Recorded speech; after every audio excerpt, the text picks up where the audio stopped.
আজি মোৰ ছোৱালীজনীয়ে ঘৰতে কেক বনালে বিনা ময়দা বিনা ওভেনতে বনোৱা কেকটো খাবলৈ যে ইমান ধুনীয়া হৈছিলে। কেকটো বনাবৰ কাৰণে প্ৰথমতে এটা পাত্ৰত গুড়ি চেনি অকমান ললে, লগতে আধা কাপৰো কমকৈ ৰিফাইন ললে আৰু এতিয়া গোটেইখিনি একেলগে মিহলাই ললে।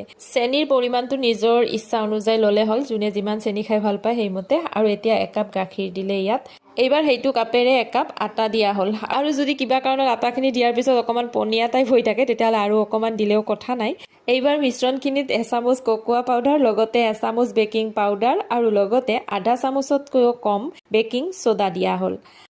এইবাৰ গোটেইখিনি মিশ্ৰণ একেলগে এটা দিশেৰে ভালদৰে লৰাই ল'ম আৰু এয়া চাওক মিশ্ৰণখিনি প্ৰায় কেক বনাবৰ কাৰণে উপযোগী হৈয়ে পৰিল। এইবাৰ গোটেইখিনি মিশ্ৰণ আন এটা পাত্ৰত লৈ ল'লো।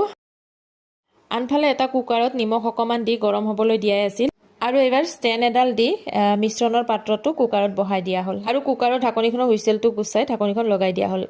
কেকটো হোৱালৈকে আন এটা পাত্ৰত আধা কাপ গাখীৰ দিলে, গুড়ি চেনি এচামুচ দিলে, লগতে এচামুচ কোকোৱা পাউডাৰ, বিস্কুটৰ গুড়ি অকমান আৰু বাটাৰ এচামুচ আৰু কেইটামান কাজু বাদাম গোটেইবোৰ একেলগে মিহলাই লোৱা হ'ল আৰু এয়া অকমান সময়ৰ পিছত কেকটো একেবাৰে ৰেডি হৈ গ'ল। এইবাৰ কেকটো ওপৰৰ পিনে সৰু সৰুকৈ ষ্টিক এডালেৰে ফুটা কৰি ল'লে আৰু গাখীৰৰ মিশ্ৰণটো যে বনাই থৈ দিছিলে সেইটো ইয়াৰ ওপৰত দি দিলে।